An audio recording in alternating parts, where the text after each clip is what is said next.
Good morning students. इससे पिछले video में हमने आप लोगों को बताया था हिस्ट्री ऑफ मैथमेटिक्स और meaning of mathematics, definitions of mathematics. तो डेफिनीशंस में बहुत सारी डेफिनीशंस आप लोगों को बताई थी, गैलीलियो की, हॉगबेन की, गिब्स की, है ना। तो इन डेफिनीशंस को आप रट लीजिएगा और उसके बाद नेक्स्ट कंटेंट आता है हमारा नेचर ऑफ मैथमेटिक्स, यानी गणित की प्रकृति क्या है।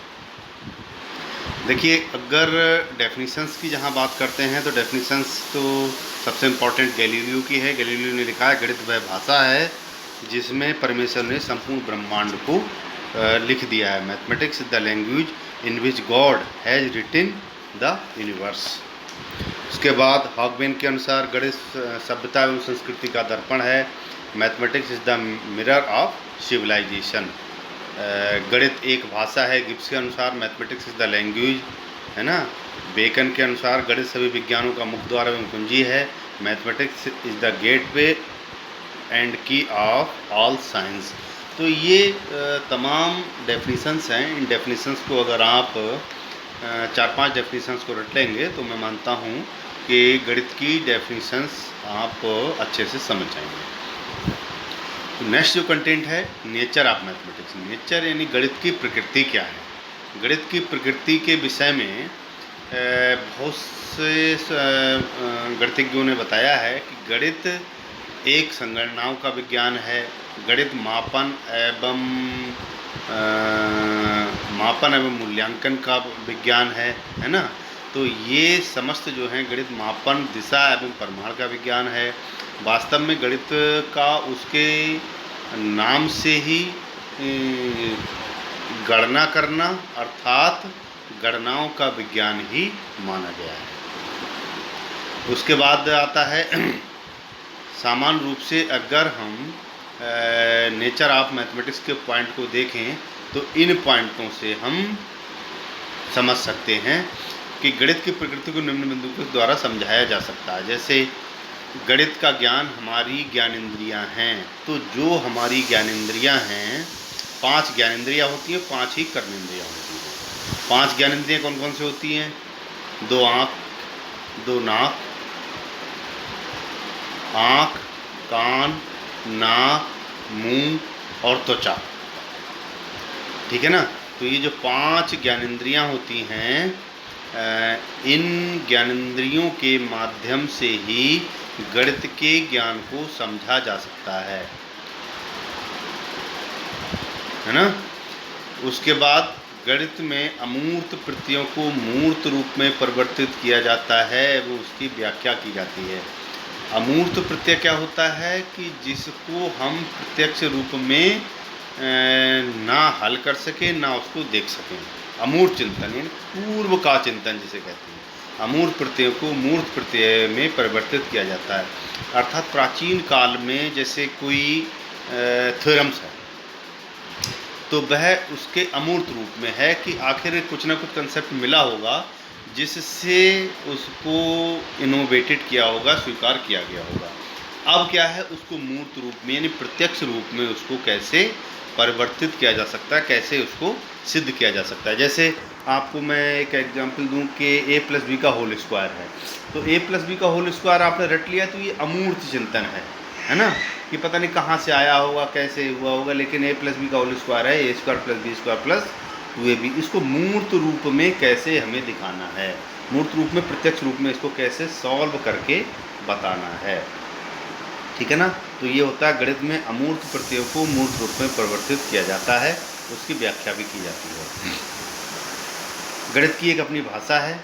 भाषा का अर्थ गणितीय पद, मैथमेटिकल टर्म्स, गणितीय प्रत्यय, मैथमेटिकल कंसेप्ट, फार्मूले तथा संकेत से है जो विशेष प्रकार के होते हैं। भाषा का मतलब जैसे हिंदी में काका गागा, इंग्लिश में ABCD, है ना।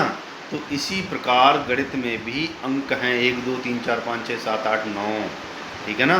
तो ये जो है अपने इसके एक भाषा है, एक उसके पद हैं और एक उसके कंसेप्ट हैं और एक उसके फार्मूले हैं, सूत्र हैं कि त्रिकोणमिति में जो हम लंब का स्क्वायर प्लस कर्ण का लंब का स्क्वायर प्लस आधार का स्क्वायर बराबर कर्ण के स्क्वायर के, यानी ए बी का स्क्वायर प्लस बी सी का स्क्वायर बराबर सी ए का स्क्वायर, है ना।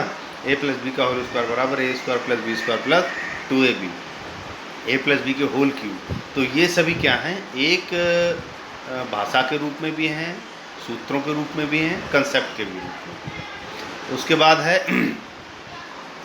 गणित में सब कुछ तर्कपूर्ण है, तार्किक विचारों का विज्ञान है। तर्कपूर्ण का मतलब हम उसको किसी न किसी रूप में सिद्ध करके दिखा सकते हैं, तर्क करके उसको बता सकते हैं, कोई चीज़ छिपी हुई नहीं है इसमें। गणित के अध्ययन से मस्तिष्क में तर्क करने की आदत स्थापित होती है। अगर हम तर्क करने की प्रवृत्ति जागृत करें, है ना, तो मान लीजिए गणित का अध्ययन आपको आवश्यक है।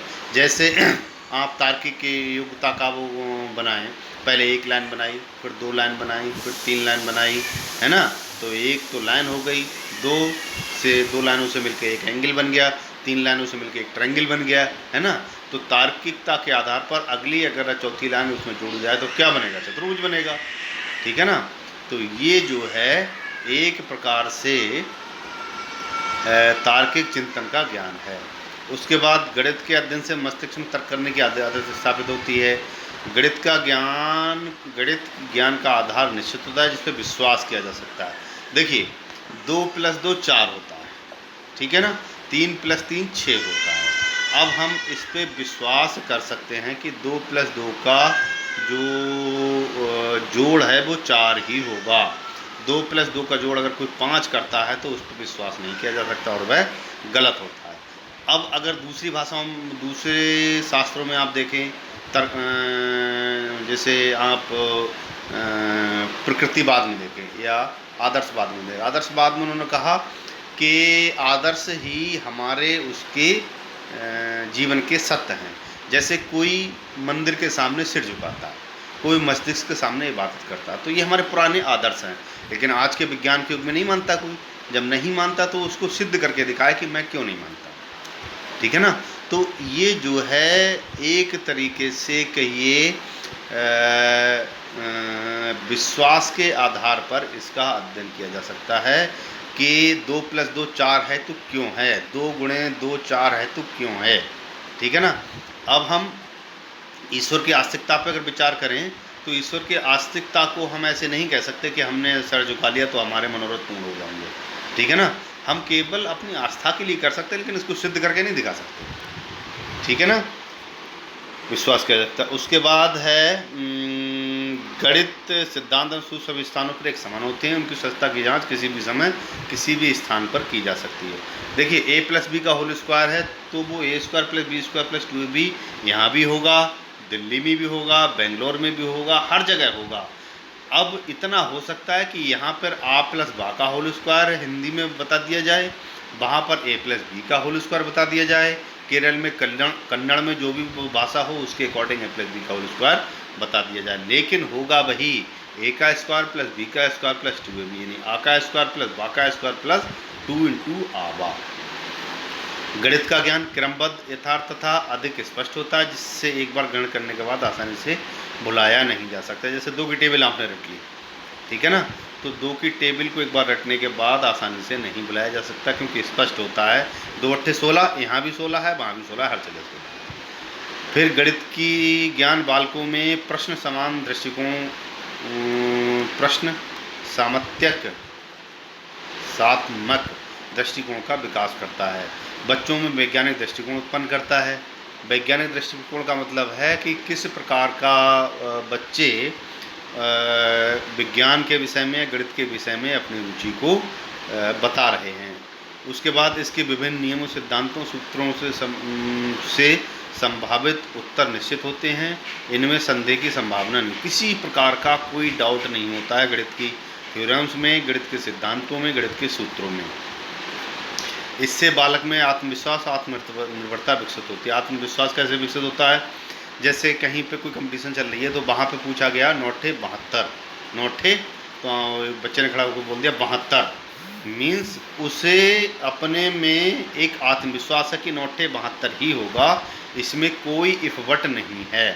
किसी ने पूछा a + b का होल स्क्वायर, तो अपने खड़े को बता दिया a² + b² + 2ab, ठीक है ना।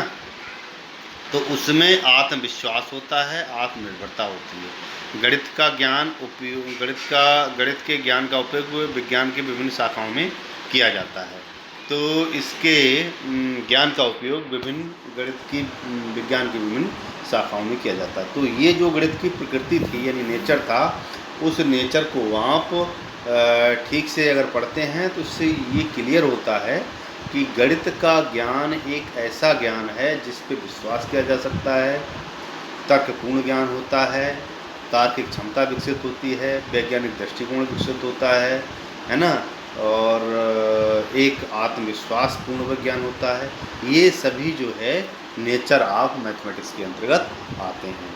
तो विद्यार्थियों, नेक्स्ट वीडियो में हम नेक्स्ट स्कोप ऑफ मैथमेटिक्स लेंगे, यानी कि इसकी महत्वता क्या है। और तब तक आप घर पे रहिए, स्वस्थ रहिए और नियमित अध्ययन करते रहिए। धन्यवाद।